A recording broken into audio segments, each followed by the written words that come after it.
Deru kincir menambah suara gemercik air di lokasi lahan seluas 32 hektare di Kabupaten Bangka Selatan, Provinsi Kepulauan Bangka Belitung itu. Puluhan kincir terpasang di 40 kolam tambak di lokasi tersebut. Kincir ini memiliki fungsi krusial di tambak yang mampu menghasilkan 3.000 ton udang faname dalam satu kali musim panen. Hasil produksi tambak udang faname milik PT Semeru Teknik itu semakin menggiurkan ketika dikonversi menjadi rupiah. Dengan harga rata-rata Rp70.000 per kilogram pada musim panen sebelumnya, perusahaan itu mendulang Rp210 miliar dari 3.000 ton udang yang dipanen. Berdasarkan data Dinas Kelautan dan Perikanan, DKP, Provinsi Kepulauan Bangka Belitung, penjualan udang faname menempati posisi teratas jika diurutkan berdasarkan nilai rupiahnya. Tercatat di kuartal 2 tahun 2025 ini, sebanyak 5.361.949 kilogram udang faname terjual ke luar daerah. Angka penjualannya mencapai Rp9.155.235.260.361 atau sekitar Rp9,1 triliun. Sayangnya, jumlah penjualan itu tidak secara maksimal terserap menjadi pendapatan asli daerah, PED, Provinsi Babel. Pasalnya, setelah dijual ke luar daerah, udang faname dari Babel justru diekspor ke mancanegara. Negara di Eropa dan Amerika menjadi tujuan ekspor hasil budidaya Indonesia tersebut. Kepala Bidang Pengembangan Usaha Perikanan Budidaya dan Pengolahan Hasil Perikanan DKP Babel, Ari Febrianto mengatakan hasil panen udang faname dari tambak-tambak lokal di Babel tidak bisa langsung diekspor ke pasar internasional. Para pelaku usaha terpaksa mengirim hasil panen ke Jakarta atau Lampung terlebih dahulu untuk diolah sesuai standar global, baru kemudian diekspor. Menurutnya, praktik ini membuat daerah kehilangan potensi PED non-pajak yang semestinya bisa diperoleh jika ekspor dilakukan langsung dari Babel. Arif menambahkan saat ini ada beberapa komoditas perikanan yang bisa langsung diekspor dari Babel. Di antaranya adalah udang kipas, ikan tenggiri, kerapu, dan beberapa jenis ikan lainnya. Sementara itu, Kepala UPT Badan Pengendalian Mutu dan Keamanan Hasil Perikanan, BPPMHKP, DKP Babel, Dedi, menambahkan bahwa produksi udang faname di Babel rata-rata mencapai 15.000-22.000 ton per tahun. Dengan harga rata-rata Rp48.000 per kilogram, nilai penjualan bisa mencapai sekitar Rp1,056 triliun. Meski produksinya besar, tren pertumbuhan budidaya udang faname di Babel tidak menunjukkan kenaikan signifikan dalam tahun terakhir. Bahkan, sejumlah petambak mengeluhkan harga jual yang fluktuatif dan cenderung menekan margin keuntungan. Ali Muhti, pimpinan PT Semeru Teknik, mengaku rantai penjualan udang faname turut merugikan pihaknya.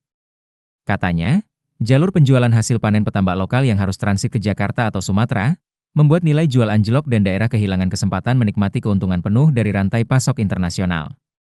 Kondisi tersebut membuat pelaku usaha sulit berkembang. Dia juga mengakui minimnya fasilitas pengolahan dan penyimpanan berpendingin di Babel membuat udang faname tidak bisa langsung diekspor. Hingga saat ini, lanjutnya, belum ada investor yang mau membangun food processing di Babel yang bisa membuat udang faname langsung diekspor. Lebih jauh, Ali menduga kondisi yang terjadi saat ini akibat adanya pihak-pihak yang mengendalikan harga di pasaran. Terpisah, Dwi Handoyo SP, manajer operasional PT Semeru Teknik menyebut saat ini pihaknya baru mengoperasikan 40 dari 60 kolam di lokasi tambak yang ada di Kabupaten Bangka Selatan. Dari kegiatan budidaya udang faname, perusahaan biasanya bisa melakukan panen sebanyak 2 kali dalam 1 tahun. Dwi menyebut bibit udang PT Semeru Teknik berasal dari 2 lokasi, Bali dan Lampung. Sedangkan hasil panen mereka jual ke PT Global Marine. Menurut Dwi, udang yang dipanen akan disortir berdasarkan ukuran, seperti size 30 ekor per kilogram, hingga size 40 semua sortir sampai pengemasan dilakukan oleh PT Global Marine. Udang yang tidak masuk spesifikasi ekspor dijual ke pasar lokal Babel. Ya.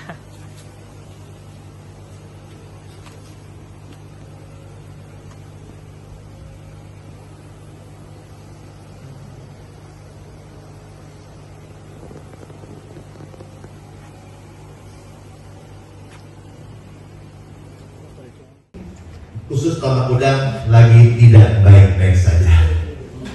Ya, kita ini kalau tambak udang ini ya di tahun 2021, 2019 itu luar biasa, Pak. Ya, ketika harga udang size 20-an itu bisa mencapai waktu itu 125.000, Pak. Ya, pada hari. Jadi itu depresiasinya 40.000. Ya kan? Nah, pada saat 2021 pun tambak udang belum banyak ya Pak ya, gitu ya, tambak udang belum banyak. Jadi kalau kata orang Bangka, ditabur api jadi, gitu loh, ditebak ya jadi aja, tanpa harus ada ekstra khusus lah gitu. Sehingga pada saat itu Bangka luar biasa ya, lokasi harganya jadi mahal semua Pak. Mafia saat ini, jujur aja gitu. Harga udah semua mereka gitu. Kita nggak tahu dampaknya apa.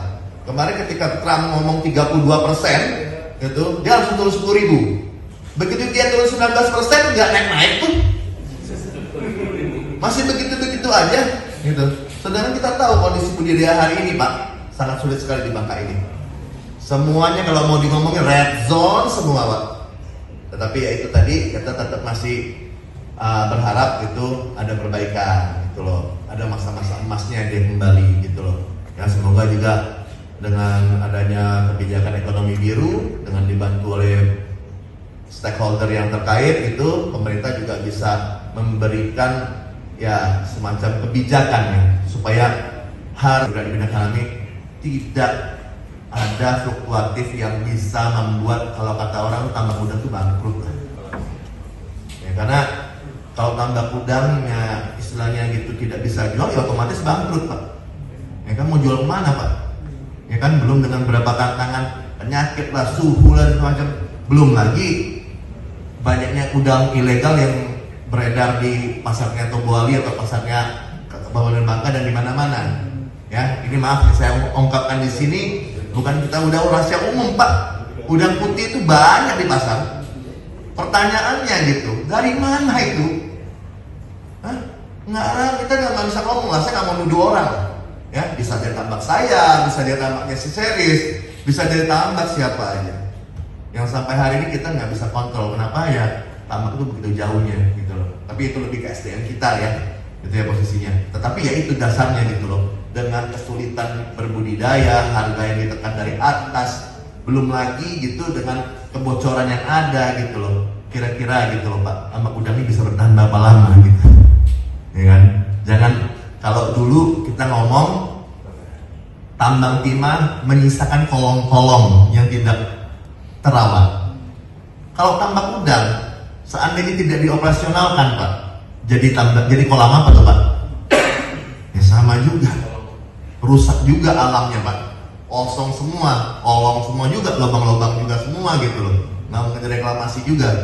Jadi ya sekali lagi gitu, memohon kepada para kepala dinas, pada KKP juga gitu loh. Mungkin jika ada kesempatan gitu bisa berbicara ke tingkat nasional atau pusat gitu loh. Bantulah gitu loh supaya ada standarisasi harga udang nasional, sehingga kita ini tidak dimainkan oleh istilahnya mafia-mafianya lah.